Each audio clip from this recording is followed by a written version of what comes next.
out in the bourbon world, you're.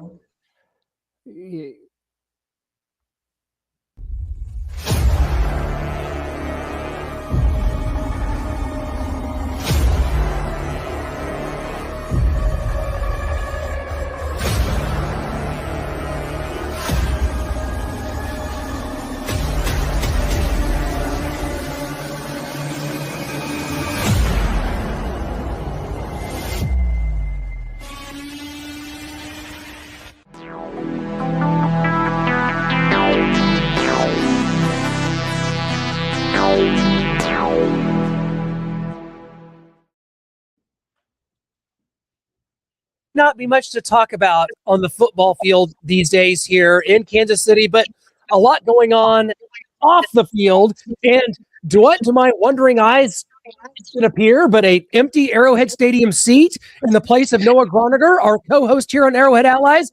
Milena, we don't have Noah here. There's an empty Arrowhead seat there. Don't know what to do with that. Is that symbolic? Kind of looks familiar. It kind of looks familiar. It's familiar. And it also yet looks so ominous because, we do have, okay. Yes. Well, maybe he's in Kansas where the new stadium is about to be, Noah Groniger. Maybe. Yeah, sadly, it is going to be the last 5 years for Arrowhead Stadium, and then we were moving on across the state lines to Kansas. And we'll just kind of see what comes there, as it is going to be a dome stadium. Not my favorite. We'll get into all that and more with our next guest, right, Clint? That is correct, Noah, and I'm glad you brought up our next guest because he is Pro Football Hall of Famer. He is our good friend, and what a jolly time to have Willie Roaf on. It's around the holidays. Willie, you just look like you're about ready to enjoy some holiday wonderment. How's everything going? Good. I'm about to go see the movie Housemaid, so I'm out and about right now. I'm in Florida, so it's pretty warm outside. Yeah, it's like 70 degrees here for Christmas, so it's gonna be weird. It's gonna be different kind of a holiday for us here. But Willie, welcome to the show, man. With things going on in Kansas City this year, the Chiefs are out of the playoffs. Patrick Mahomes is injured. What have you seen? And has there been just a shock to see what the Chiefs have done this year? They're 6-9 and no playoffs this year. This has been quite a strange year, has it not? Yeah, it's been. A lot of people will go back to that Super Bowl game in New Orleans and say that's where the downturn started. But, it's probably Travis's last year, Kelsey. And, it was my 9th year when I tore my ACL.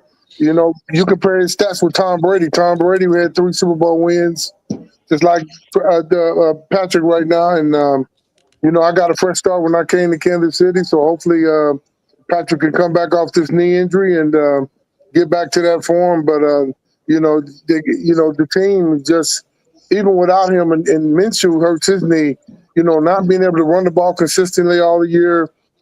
Travis still being the leading receiver. Somebody's got to step up. And, if the defense carried them a lot last year and they weren't able to carry the load this year, so it all kind of caught up with them. Man, thank you for joining the show, Willie Roaf. You are such a stalwart and one of the best left tackles I've ever seen in my life. And thank you for what you did for the Chiefs. With that being said, Esapole, Big 79 has came in and has filled in nicely for Josh Simmons at left tackle. I just need you to emphasize, because I often have arguments with the fellas about offensive line play and how crucial it is to your team winning.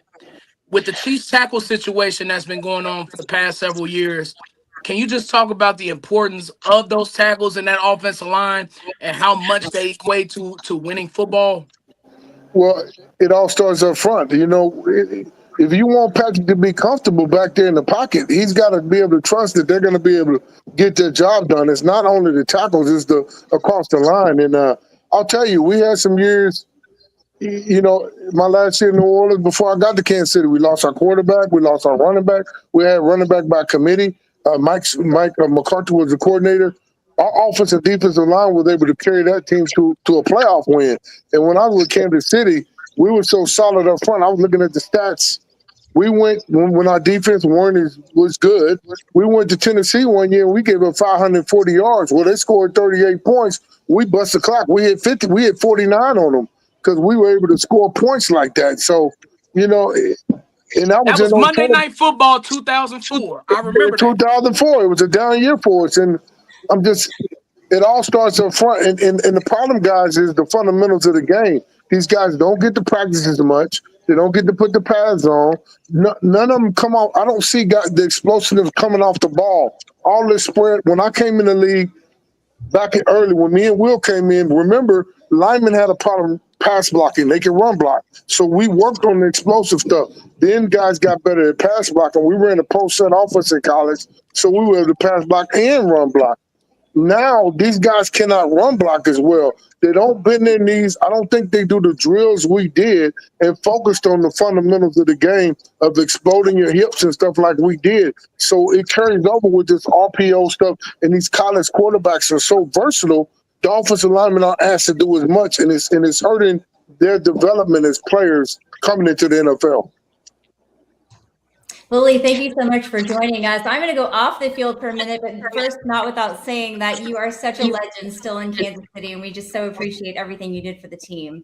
So I just want to start off. You've gotten involved in the bourbon world. Your Canton Distillery straight bourbon whiskey is now available at royalbatch.com and even is hand-signed by you. How do you get involved in this project, or how did you get involved in this project, and what made you want to put your name behind it? Oh, thank you for asking. They asked some Hall of Famers to do it. Me, Eric Allen in Philly, Randy White in Dallas, and we are going to be bringing it to Kansas City next year. Well, I don't know if it's going to be on hopefully the Kansas side, but the Missouri side. So I got involved this year. They asked me to do it. Thank you for bringing it up. Any fans looking for a holiday gift, they are autographed. You can go to royalbatch.com, put my name in there, and see the bourbon. So I'm glad I got involved with the guy. That tastes good. It's not too strong, but it is 100 proof. So sip it and put it on some ice. But I'm glad they got me involved in it. And it's been good. People really like it. And I get a lot of fan mail. I put little cards in the fan mail, and they tell me a lot of fans have been buying it as well. So I'm very happy with that. That's great. Congratulations. Now you tell me to sip it. I just drank, I think, maybe too much. So you can't hold me responsible for anything that happens the rest of the show, guys. That's bad Santa here, Noah. Bad Santa. That's right. Our good friend Billy Bob Thornton. But Willie, I got to ask you about the run game. Patrick Mahomes has never had a 1,000-yard rusher. I think the most is in 2023, 935 yards out of Pacheco. That kind of goes back to what you were saying about the offensive line and not being able to run block as well, bend their knees, be flexible in the hips, and really get off the ball and maul people. And obviously, Andy Reid isn't one to really kind of lean into the run game as well. So how do you think the Chiefs could be more successful in the run game, getting a premier back and maybe running from under center instead of the RPO game? Well, Will used to have a thing over there where he worked with the linemen and where they really was working on the fundamentals. It was more for guys coming out of college he used to work with. But I didn't know that. And then you got Patrick, who's running back and quarterback a lot of the games. His knee was bothering him for a few weeks before he got hurt. So, I mean, they just got to get back to the fundamentals. You got to be able to establish a run. Kareem Hunt stepped in and done a good job. They've kind of used running back by committee because they had so many injuries this year.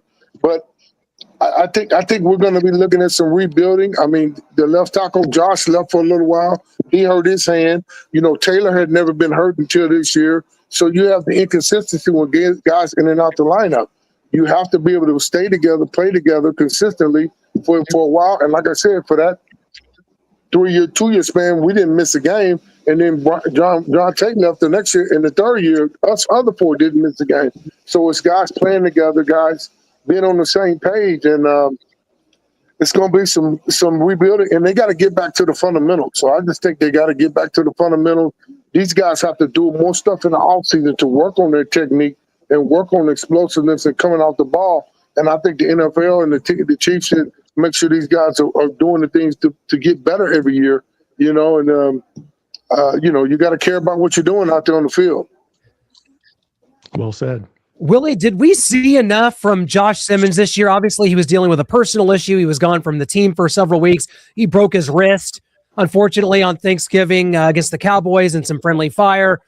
Did you see enough out of him to feel comfortable that this is the Chiefs' left tackle of the future for the next 10 years, that this is a guy that could be a real star in this league? I think he can. He's got good feet, good hands. You know, guys have to use their hands and punch as well. You know, you have to deliver blows and not grab. But, you know, I think he's a little light. I think he's a little small. You know, I'm about 6'5". You know, he's a little smaller tackle, kind of like Tyron Smith. So I think he needs to get in the weight room, get stronger, and work on his body and come back with a whole fresh start next year and come in with the mindset and with Trey and the rest of those guys and Creed, that they're going to set the tone every week, you know, and that was our whole motto. We went out there and Solari would press on us. You guys are the tone setters. Regardless of what's going on, you guys have to set the tone. You're the best in the league or one of the best groups in the league. You guys have to get out and set the tone every week. And that's how our mindset was going in each football game. Back in those 2000s Chiefs, those teams were you on? It's kind of a two-part question because there's a lot of talk about Matt Nagy and what he offers to this team and his input. And I don't know. I don't know how much input Matt Nagy actually has in the game plan and the play calling, because we all know that Andy Reid is the one who calls the plays at the end of the day. But the questions I want to ask was, first, did Al Saunders call plays for the Chiefs back then? And how much was he involved in the game plan? And two, do you think that Matt Nagy is as involved with the Chiefs play calling as we think he might be? I wouldn't think. I would think it would be more Andy Reid. I don't know. I'm not in a building, but no, Al Saunders did call the plays. Solari was the goal line and red zone guy. They kind of put in what we were going to do every week in that capacity. And I mean, we might have a year or a week where we were 3rd and 8. We were off a little bit, or we were. I mean, he was Al Saunders. We called him mad scientist. It would be little bitty stuff. He said, "This year we got to be better at this 2nd and 10 or 8." It was specific things that he wanted us to get better at every year. So we were. Al Saunders was on us. He did a great job calling the plays. You know, the good thing, I came in the league, it was more run-oriented, right? Then the West Coast offense came in the league in the 90s, started with the 49ers. Mm-hmm. And then the teams could run and pass. And then it went from the run off from that to the greatest show on turf in 99. And then now it's kind of gone to the spread stuff, and the RPO game is makes up for the run. But the teams that are good still have to start up front. You still have to be able to run the ball, and you have to be consistent on both sides of the ball. And you can look at a team like the Titans and say they're 2-12, but they got some very talented football players on that team. And it was a perfect storm for the Chiefs to go up there and get some humble pie when they left that stadium. Mm. Just talking about that perfect storm yesterday, we saw Creed Humphrey and Trey Smith really getting after the rest of the offensive line after giving up a safety. But from an offensive lineman's perspective, can you talk about the leadership that was shown in that moment and why moments like that matter so much? That's a great question, great point. It's a building process. I mean, you know, you don't want to get upset and that happened, but you got a lot of backups in. You got a lot of guys that haven't played. You know, to go from a Super Bowl team to this year not going to finish 500, because it goes like this. Either you're trying to make the playoffs. Then if you're not going to have a winning record, your team, well, we've had 16 games. It'd be like, well, you guys got to finish at least 500. You know, you want to have a respectable season. And, you know, I mean, the AFC's going to be – and it's only going to get tougher. With Buffalo, with Denver, with these teams coming, it's only going to get tougher. So, you know, I'm thankful for, you know, the years they put together and Travis coming back and trying. But it's going to be accountability on the whole. Everybody coming back, including the coaching staff, is going to be taking accountability for this season. And what can we do to make it better? Because I promise you, Patrick's not going to be coming back off of ACL and getting ready next year, these are going to be his peak years, and they're going to have to put the right players around him for him to be successful in the continuous career. And if it's not going the right way, I'm pretty sure he's going to be a lot more vocal when he comes back in the second half of his career. Willie, the news broke today that the Chiefs are moving in 2031 to Kansas. They're going to build a dome over there. So we got 5 more years of Arrowhead here in Kansas City, Missouri. You playing in there and having played in the dome in New Orleans. Just kind of tell fans what they can expect from a dome atmosphere versus what they got at Arrowhead in Kansas City. Arrowhead is Arrowhead. I mean, it's not going to be anything else like Arrowhead. So I just tell the fans to go out and appreciate every week, go out and embrace it for the next 5 years. That stadium, the history that they had, the AFL starting and everything that was happened, these last 5 years should be special. It's been special for these last 5 or 6 years, what the Chiefs have been able to do at Arrowhead.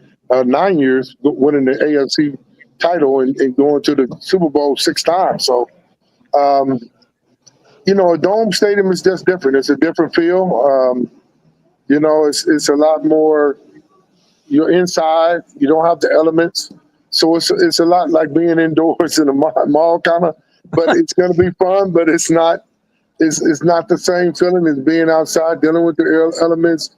Everybody. That feeling of Arrowhead. So, like I said, it's going to be.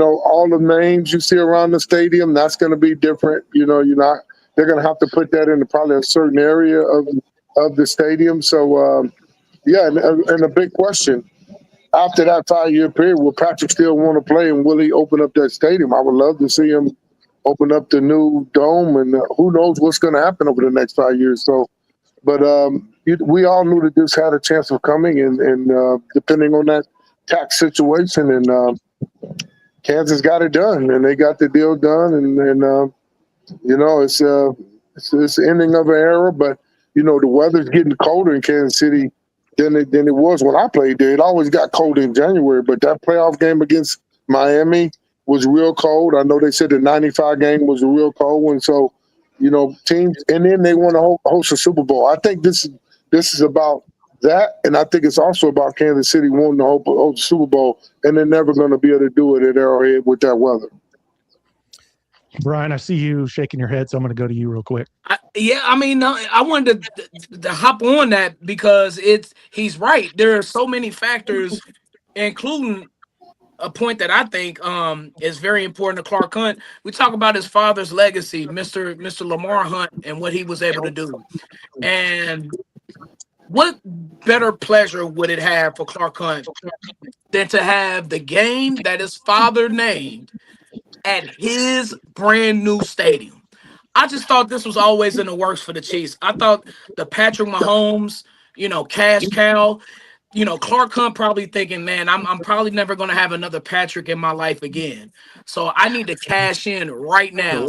And I think the Chiefs are on the Raiders, type of mystique back in the 70s and 80s when they thought, look, we are the Oakland Raiders. We can go to Tokyo and be the Raiders. We can go to the Netherlands and be the Raiders, and everybody's going to recognize the Raiders. And I just think that's where the Chiefs are right now, trying to take over the globe and trying to be the Globes team. I think this is a step in that direction. I just wanted to hop on that with Willie Roaf because he brought up some great points with that. Yeah. Well said there, guys. I agree with a lot of this. We'll get into some more as we go on the rest of the show.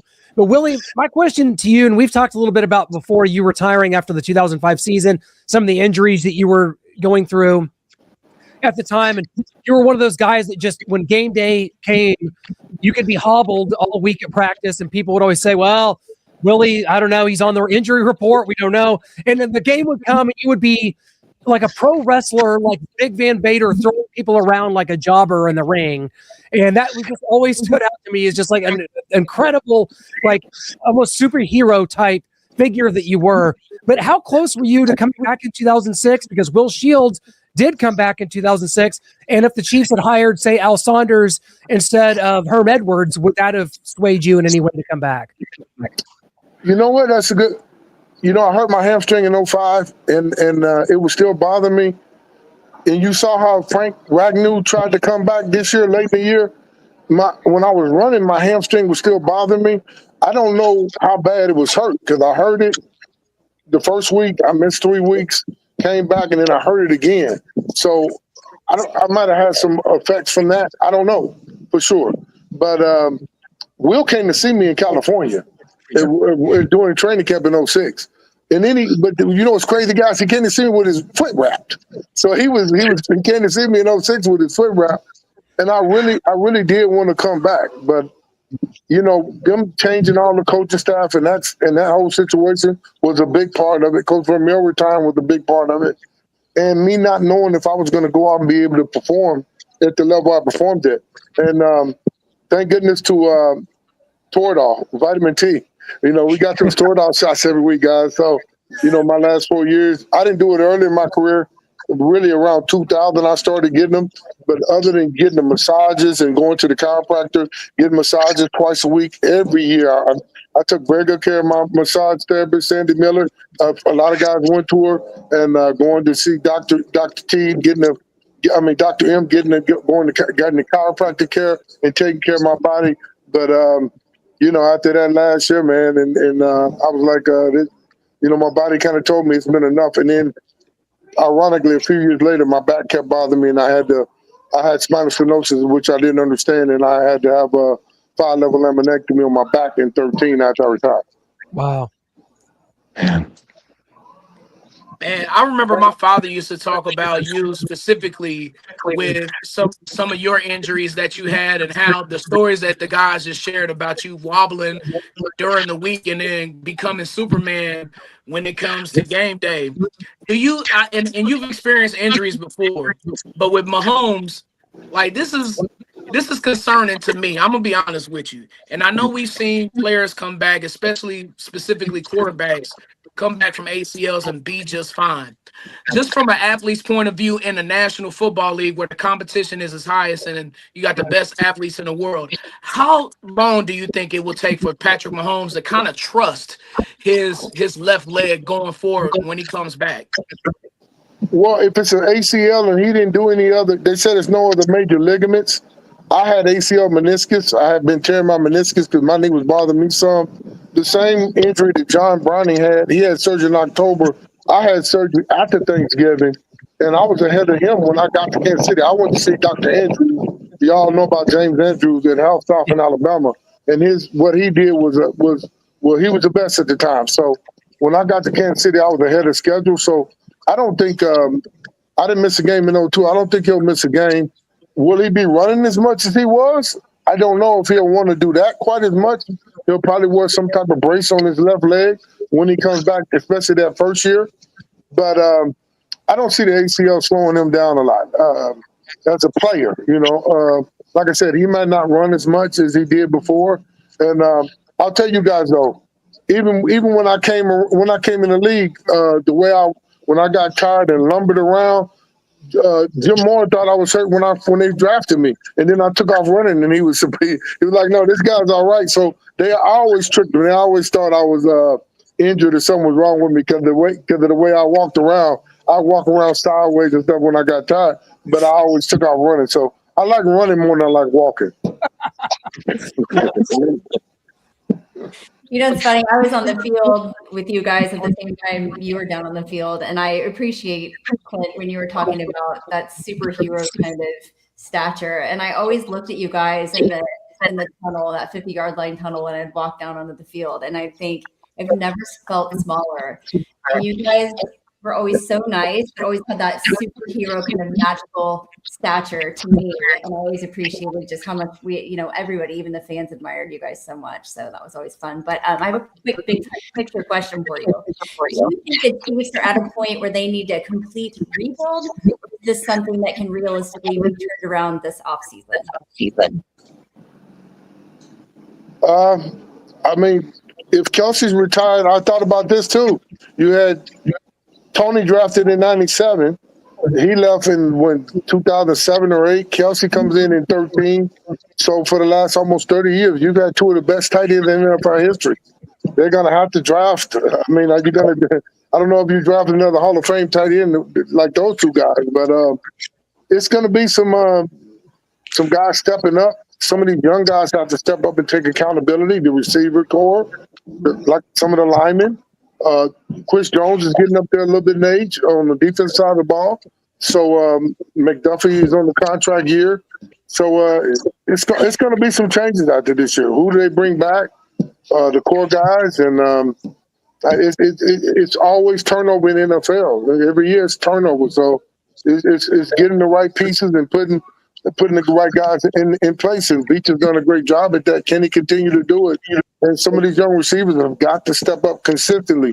And that's the only thing I have with track guys. A lot of those receivers are track guys. So when it gets cold outside, we always had guys. Eddie was able to play well, but guys are always injured or not playing as good when it got cold outside. With those little track guy receivers, that's always an issue.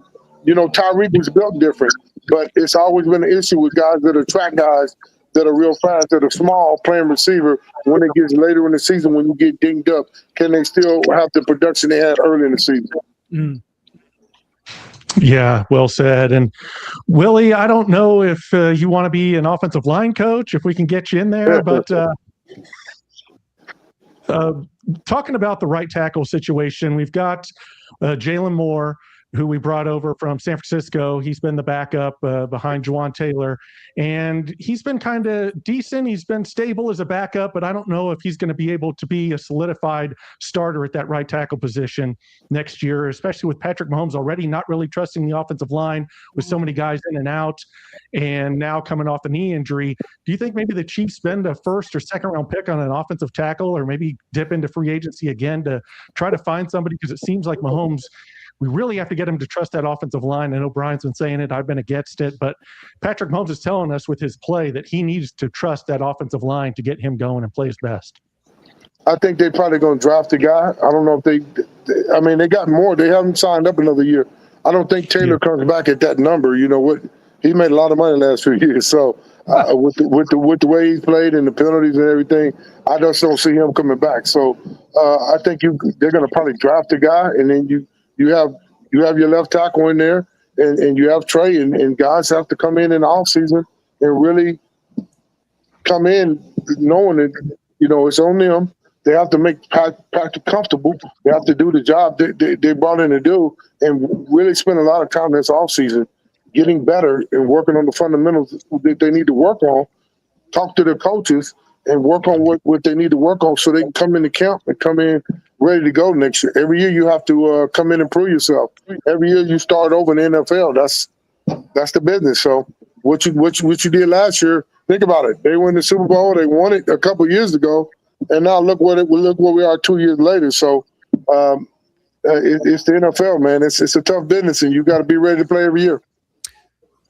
Willie, we cannot thank you enough. You're out and about. You're heading to a movie tonight. The holidays are coming up. Christmas is this week in just a few days. So thank you so much for being a part of the show. We always love having you on, and want to make sure everybody can go. Yeah, right there. There's the website where you can go, royalpatch.com, where you can get the and I mean, I'm talking like just that bottle and that football with the signature. Like that's like an art piece. Like I think I might just set that in my Chiefs stuff and not even drink anything out of it. Well, if you're going to drink, you get to keep the decanter. It's autographed, so you know, regardless either way. It just looks cool with the brown in there. Willie, thank you so much. Always a fan. You're the best. Have a great night. You too. Merry Christmas and Happy New Year, everybody. Hopefully we have a better game against those Broncos this week. We won't. Don't count on it. All right, guys. Have a good one. Happy holidays. Merry Christmas, my friend. Enjoy the movie. Yeah, that's going to be ugly on Christmas. We're going to have 2 out of 3 Christmas nights at Arrowhead just be complete bummers, you know, dating back to 2 years ago against the Raiders, and now this. But buckle in, everyone. Thank you for joining us for that Willie Roaf interview. We love Willie, and I'm going to give you in this next 30 minutes or so my top 10 reasons why the Chiefs lost to the Titans. Buckle up and get comfy. Here we go. Okay, yeah, we're not breaking anything down about the Chiefs loss to the Titans. We're kind of wrapping things up the way we want to do it. We're looking forward. A lot going on at the very end of the show because we have former Chiefs punter Louie Aguiar coming on right now. We're going to get into all the stuff about the Chiefs move. I think Brian summed up a lot of our thoughts right there earlier. We're going to get into a little bit of that at the end, but currently we do have Louie Aguiar, former Chiefs punter, maybe coming in. Do we have a technical difficulty, producer Noah? Oh, he's here, baby. This is our concert buddy, our concert pal from Foreigner, from Loverboy. It is Louie Aguiar in the house. He's got no concerts to go to tonight, so he said he could join us here tonight. That's great, Louie. It's good to be here. Good to be wanted still. I mean, I'm looking at this and I see 5 wonderful faces. Well, 4 than mine. Yeah. How you doing, Milena? How are you? Good to see you. Merry Christmas. Yes, Merry Christmas, Happy New Year, and all that other good stuff. Thank you. I'm not sure if I'm allowed to say the other kind of words. Well, we're getting there, Louie. This is kind of the whole point. This is a kind of a Black Christmas, if you remember the 1973 horror slasher. And that's kind of what we have here. We have no playoffs. You are playing for draft position. Who would have ever thought this possible? Coming into the season, coming off of a 15-2 Super Bowl appearance, now no playoffs. And Louie, what has happened here? What does this season kind of have you seen from it? Well, it's kind of hard when you have your 5th and 6th string tackle in there. I mean, the offensive line Patrick has had in the past has been very good, and it's given him time, and he's been running around trying to make plays this year, and he can only do so much. He's only one player. Everybody talks about Chiefs and Mahomes. Well, he's not the other 22 guys on the field during the game. Mm. Yeah, and Louie, obviously the news broke today. 5 more years of Arrowhead, then they're moving into a dome into Kansas. You having played in Arrowhead, you throwing a beautiful pass in the King Dome. What can you tell us that the difference is going to be with the great outdoor environment and atmosphere of Arrowhead versus a smaller dome in Kansas? Well, I heard that they're doing a dome, but is it going to be a retractable dome like they have at other stadiums, or is it going to be a complete dome all the time? I don't know that. Yeah, I think we're waiting to see. We have to wait and see what happens. You know, I know a lot of people are in shock and awe right now. When I heard about it, I'm all, well, you know, when you grow up, you have a friend next door. Their parents get a little bit more money. They live around the corner. They buy a new house. Do you stop being friends with them? No. And that's why I look at Arrowhead. I love Arrowhead. I've been going to Arrowhead since 1994. I'm going to miss it, but it's time to move on. You know, the stadium's old. Do I want them to hold the stadium, still have the stadium there where it's at? Yes, I would have loved to have that. But it's not going to happen with everything that's been going on from what I've been reading, you know, through the internet and everything. You know, Johnson County had a chance. They shot it down. And so Kansas City is not losing the Chiefs. It's just your friend's going right around the corner. That's all he's doing. That's why I'm going to look at it. Because I'm still going to go. I'm still going to support them. They're still my team. That's well said. I like that perspective, Louie. You're welcome. Side note, I don't know if I'm the only one having audio issues, but I can't really hear Louie all the way. But I'll ask this question. It's a simple one. It's a battle of the mustaches. Who had the better mustache, you or Nick Lowry? Wow. Oh, shoot. Both legendary. They were both pretty Dirk Diggler.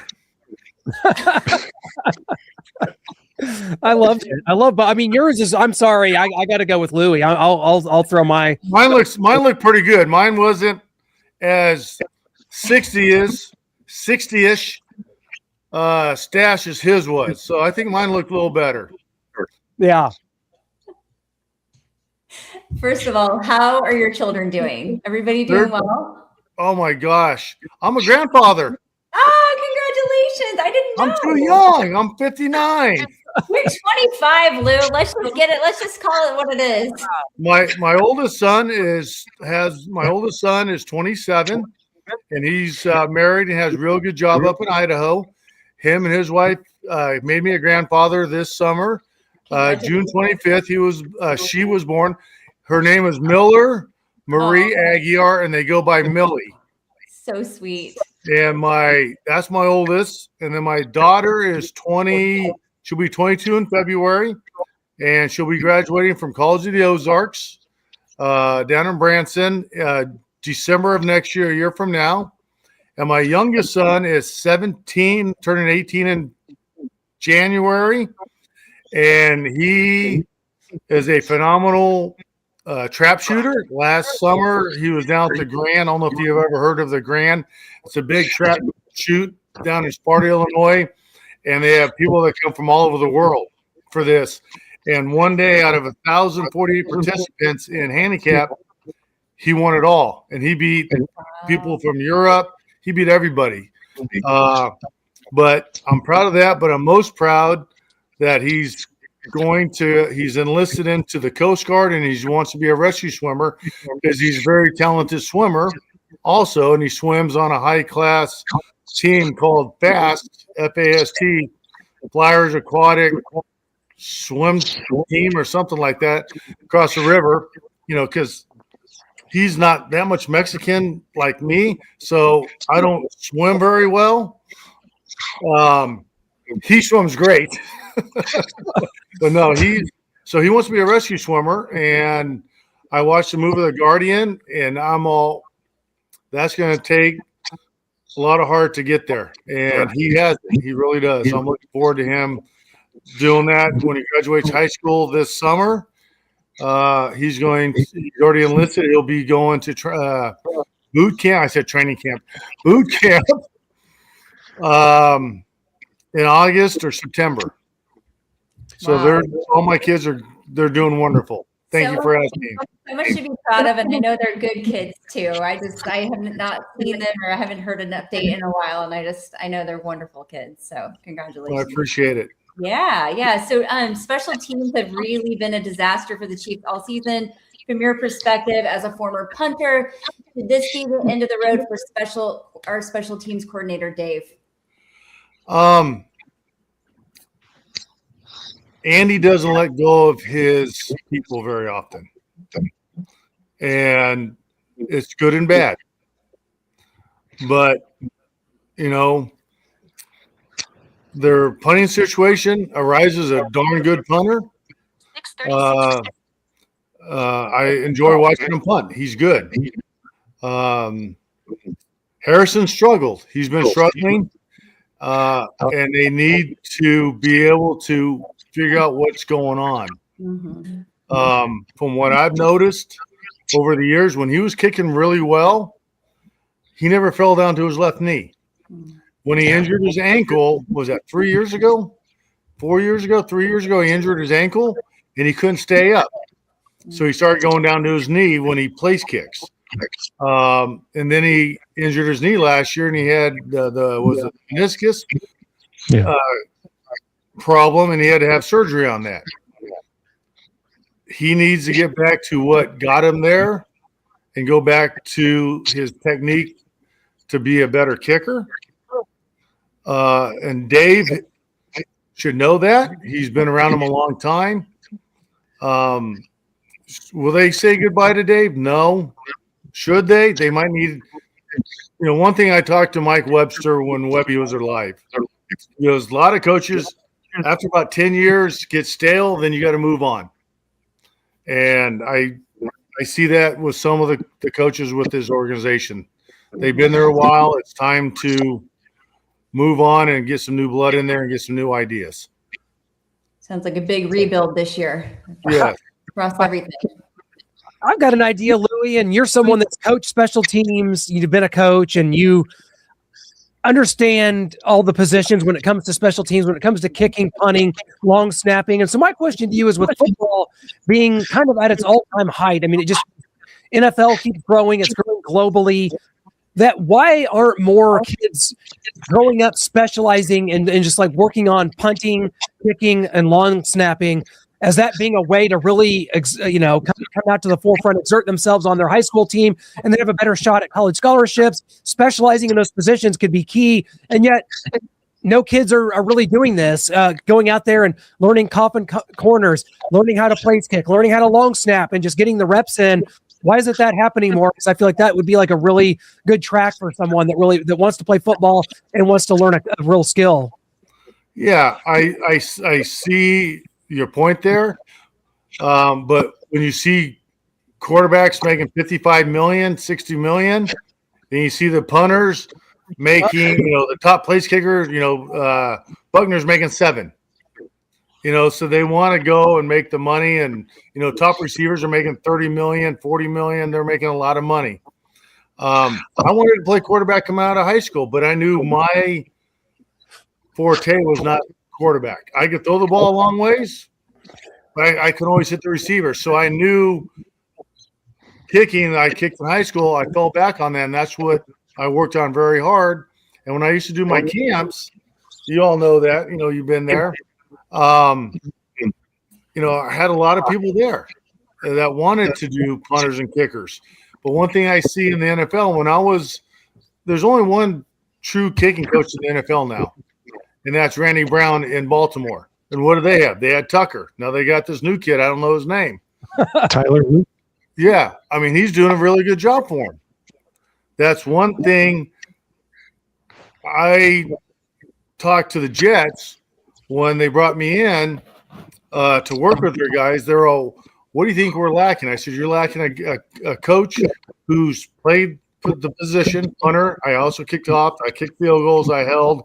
Never long snapped. But I could help those guys. And that's how I got my job there with the Jets with Rex Ryan. And a lot of teams don't want to do that. They say, well, we can coach them. You're a special teams coach. You're not a kicking coach. Do you have a quarterback coach for Mahomes? Yeah. Do you have one for Montana? Yeah. Do you have one for Brett Favre? Yeah.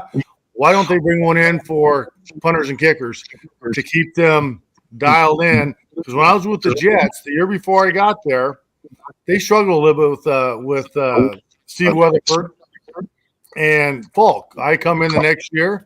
We have a rookie punter who nets 39.9, and Falk goes from an 82% kicker to a 92% kicker. So you need somebody there to be on them every day, to talk to them about their techniques, who's done it and can see it. When during the games, I could see what they're doing wrong. They'd come over and talk to me. And when I was playing, our coaches didn't know anything. I'd have to go to our kicker. I'd ask him, I'd ask Doyle, where's my ball? Was it low? Was it flat? And so I gave him a couple of things to look at, and that's what helped me out. And when I was holding, I got good enough where I could see his plant foot, and I say, your ball's a little right. He goes, how do you know that? I said, your plant foot's deep. You're deep about 1 inch. So I can see where his plant foot should be. So I helped him out on the place kicking side just by that. So would I love to get back into coaching the NFL? I'd love to as a specialist coach. Yes. But will it happen? No, because Rex Ryan saw what they did down in Baltimore, because he was coaching in Baltimore. So he saw that they had Randy there. So Randy's a dear friend of mine. So that's why he brought me in up there. Did I answer your question, or I talking? Yeah. Yes, certainly. I see coaches often complain about roster spots and trying to juggle the roster. Who do you sit down this week? Blah blah blah blah blah. Who do you deactivate this week? And I'm just wondering, will there ever be a kicker and punter who does the same thing? And I know there are specific skill sets with punting as opposed to kicking field goals or kicking off. Two completely different skill sets. But do you ever think that there is going to be the one special kicker who can actually do both and be productive with that? No, not at all. Like you said, it's two different swings, you're using different leg muscles. I'm trying to think of about 10 years ago, a team tried to do that to save a roster spot, to have one kid do both. And he struggled at it. And what happens if you're in a game and that one kid who you have punting and kicking field goals gets injured? Now you don't have anybody. So I don't think they'll ever see it because it's too specialized nowadays. When I was playing against Denver, Jason Elam pulled his groin in warm-ups. They had Tommy Ruin kick off, and he doesn't kick off. He's just been a punter. He goes to opening kickoff, pulls his groin. So now they lost both guys. And that's one thing, when the Chiefs had Reed, that was phenomenal. Buckner gets hurt, you stick him in, he plays kicks, he kicks off. You got to find a backup. When I was coaching in New York, that's one thing we did. When the first thing I got there, I said, we need to find a backup to a long snapper, to our starting long snapper, to our kicker and our punter, and to the holder, because you never know what's going to happen. When I was in KC, Stoyle got injured his back, and so luckily I always had Rich come over and hold for me, once every couple of weeks. So just in case if something happened, we would always have backup, and we would both feel comfortable because I had Joe Valerio and Danny Villa, both were long snappers, short snappers, and they were always on the roster. So Danny was the short snapper. Valerio was a long snapper. So if one of them got injured, we could cover each position. Louie, you kind of talked about a little earlier, talked about how Andy Reid doesn't really fire coaches. A lot of people had problems with the play calling this year. They said it got stale. Maybe some guys have been here too long. So what changes do you think they can make? Obviously, in 2018, it got so bad that Andy finally had to fire Bob Sutton and bring in Spags. Do you think maybe this year, because it's so bad, that'll force him, where he's normally loyal, to look at himself in the mirror and maybe have to make changes, like maybe get rid of a Matt Nagy, maybe a Dave Tobe, and maybe try to do something else, because they've been running a lot of RPOs as well, and they've had success running under center, but then they don't throw from under center, so everyone knows the run's coming. And there's just a lot of stuff that people have noticed. The receivers can't get open versus man, that they need a new offensive coordinator, new eyes on this offense to kind of rejuvenate it. It's always good to have, change, in life, in your job. And Nagy, from what I hear, I don't know if it's true or not, who knows about the internet being truthful and all that, but Nagy is the Tennessee head job. Right. So that might be the easy out for Andy to help him get that head job. So that way he doesn't have to fire him, but he can help him get the head job, and then he can bring somebody else back, bring somebody else in as the offense coordinator, or do something like that. There's a lot of camaraderie in the coaching carousel that Andy is very well looked up to, and I know he could help him get him the head job. Yeah, absolutely. It's going to be really crazy to see kind of where things go. This is a kind of new territory for all of us. We're trying to kind of look to the future while also reflecting on what this dynasty has been and what this franchise has meant to us over these last 8 years, Louie. And thank you so much for stopping in and sharing some time with us here. Definitely want to wish you happy holidays, Merry Christmas, Happy New Year, all the things. You're always welcome here. We love having you, and can't thank you enough for your perspective today, my friend. Well, I greatly appreciate it. You left out one of the words for holidays. Feliz Navidad for us Mexicans. Oh, yeah, Feliz Navidad to you. Feliz Navidad. Absolutely. You betcha, sir. Well, I'm sure it won't be too long. I'm sure we'll see you at a concert sometime this summer. It'll probably be Styx or Foreigner or any number of classic rock bands that we go see all summer long. But we'll probably see you, Louie. Don't forget it. We got to meet up. We'll do it. Yeah, anytime. Well, back when Eddie Money was around, I was able to go to his concerts. I love. I'm good friends. I was good friends with Eddie. I'm good friends with Mike Reno from Loverboy. So that's how I got to see you guys then, was because of Mike Reno from Loverboy. So that was awesome. Yeah, I'm all, hey, well, I know you guys. You were just sitting right behind us. It was the craziest thing. Well, Louie, thank you so much again. Talk soon.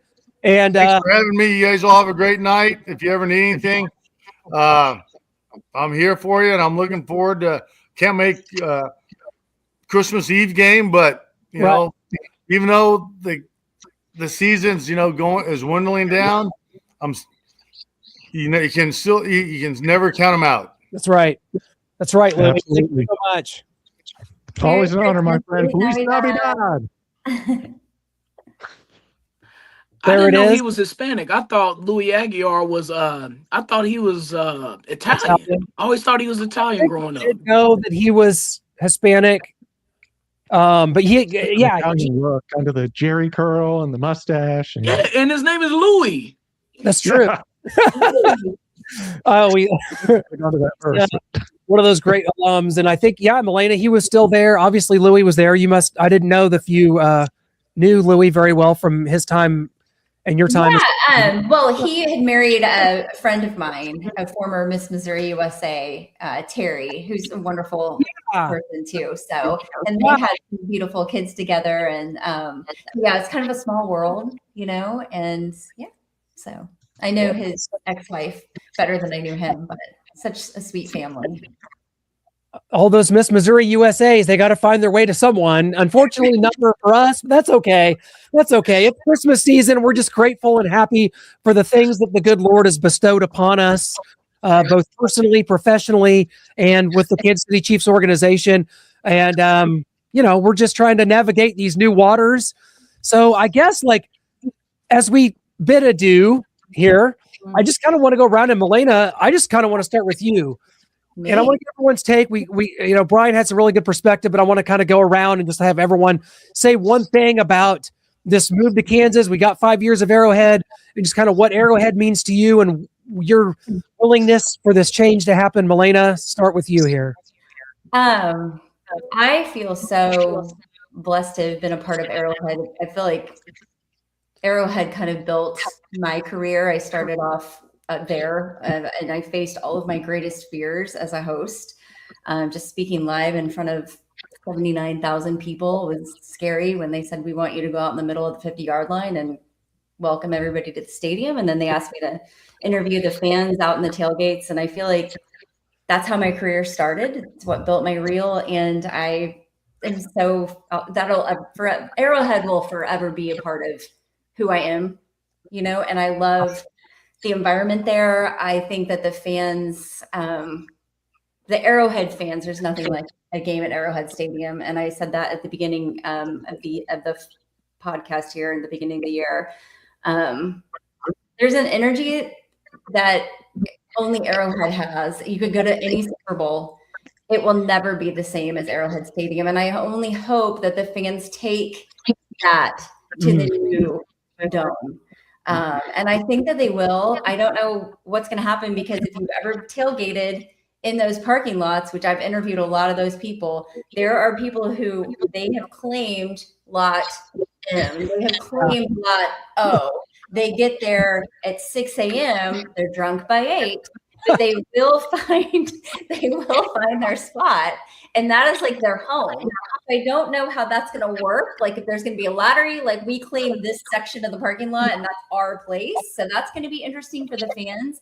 I do think that we're ready for some fresh energy. I'm going to welcome that. I really like what you said, Brian, about Clark being able to bring the Super Bowl, the game that his dad sort of like birthed out of his brilliant mind. And I'm excited for the fans to get and to experience the dome. If you've ever been to a dome game and sort of the new technology that will hit Kansas City, Noah's like, no, I'm scared to lose that nostalgia from Arrowhead Stadium, not just selfishly for myself, but I think the fans are really going to have to embrace a new environment and embrace a new game day here in Kansas City. Brian, you want to take it? Sure. Sorry. I have a lot. Because I got so many thoughts about the stadium situation. I'm born and raised here, and really in Village Green, where I was raised at for most of my life as a child. That's literally like 10 minutes away from Arrowhead, and where my grandmother lived was like 7 minutes from Arrowhead. So the games, the memories, all of that, y'all look. It's just going to have to stay in the past. This is where the NFL is going. Yeah. Somebody made a tweet about Oh, damn. Well, we know that dome teams, they suck in the playoffs. Yeah, but the NFL is about to be 90% domes in a second. It really is, y'all, if you take a look at it. So I think the way that we thought about football in the past, we gotta change that because it's switching up as the game is evolving itself as well as its facilities. And I just think that this is along with the Chiefs just staying up to date in the NFL. Look, man, I saw this coming a mile away. When Patrick Mahomes, when first off, when he signed that $500 million contract, I already knew that the money train was coming. And that Clark Hunt knew that this cash cow of Patrick Mahomes was eventually going to end a little bit. And when he's seeing that light at the end of the tunnel, to where, damn, I don't know what I'm gonna do after Patrick Mahomes right now. I might as well cash in while I have him. Look, y'all, this is a unique time in this franchise's history and where we are. This is the best part of the Chiefs' history of being a fan, and in terms of success, in terms of money making, in terms of global visibility. You got to take all of this into account. And hell, if I'm Clark Hunt, I'm taking the best deal on the table too. Why not? I'm cashing in on that Patrick Mahomes paycheck, and damn it, we're gonna have the newest facility in the NFL with. Hopefully, he'll be back to his self by then with the biggest and best star in the NFL. And yes, I'm going to cash in and create a new Chiefs kingdom. It is what it is. I'm just a man that embraces something that you can't change and something that's new. I feel like people are just gonna drive themselves crazy with just trying to hold on to Arrowhead and hold on to all the memories that we have, all the playoff games that we have there. It's a new day, y'all. It is what it is.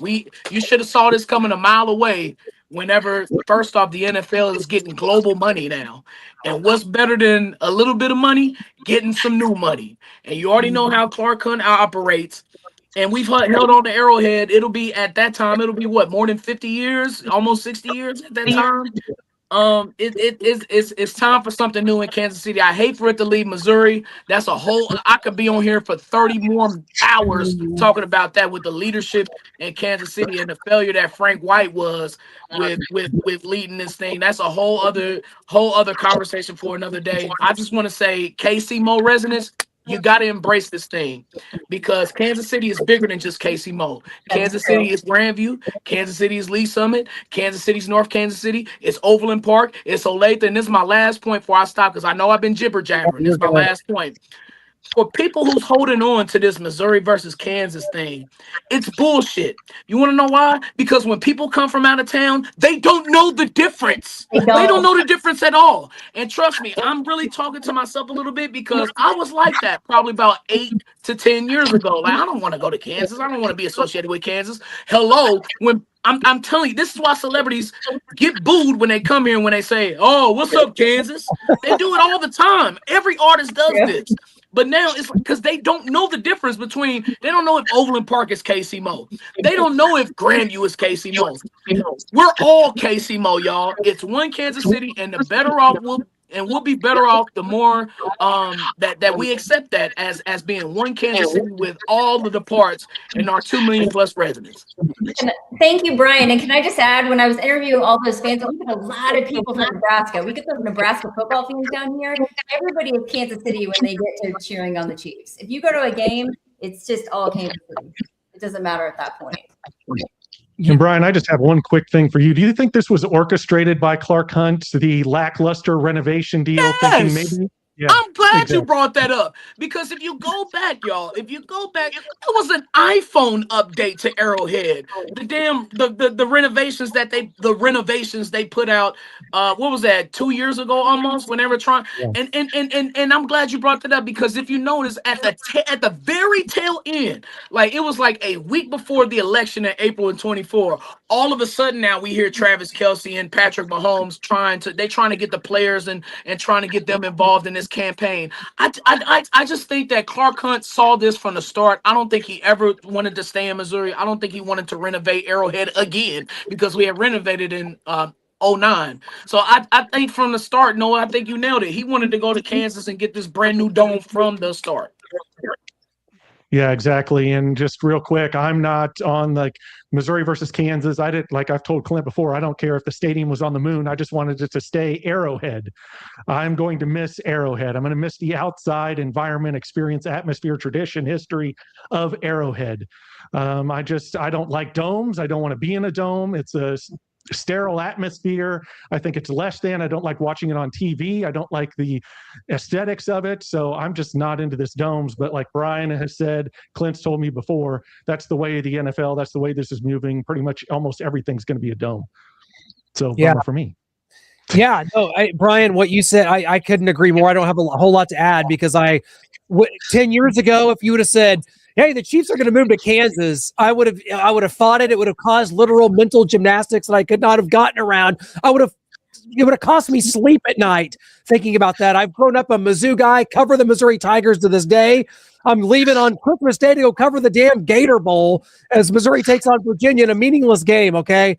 But Brian, I can't add enough. You had Mayor Quentin Lucas on your show today here on Hot 103 Jams this morning, and I don't really have any bad things to say about the leadership of Missouri. I know you could expand more on that, and you probably do, but I just see that this was coming down the pike, and it's just something that you either got to fight the change or embrace it. We know the Chiefs are here. I like that Legends area. The area in Jackson County around that stadium did not develop. It had 50 years to do so. It never was. Now, are we going to miss the God, I hate to say this. This is going to sound kind of mean, but are we going to miss kind of the neck tattooed Raytown and Independence guys at the stadium and the cheap seats? A little bit, yes. That atmosphere will suffer a bit because a 64,000 seat stadium and with personal seat licenses, that's going to be a little bit of a different crowd, Brian. Yeah. Before we go, this needs to be said. It's not going to be the same stadium and same atmosphere, y'all. Right. It's going to be way more corporate. And a lot of people are frowning on that. A lot of people, I don't know, it's not. What's the difference? The personal seat licenses, y'all. There are mortgages. There are car notes, y'all. It's not just your regular season tickets that you can pay $3,000-$4,000 for. No, these are $40,000-$50,000 seats that you have to invest in because they want you to help pay for the stadium. That's really how they're going to sell this thing, and it's going to price.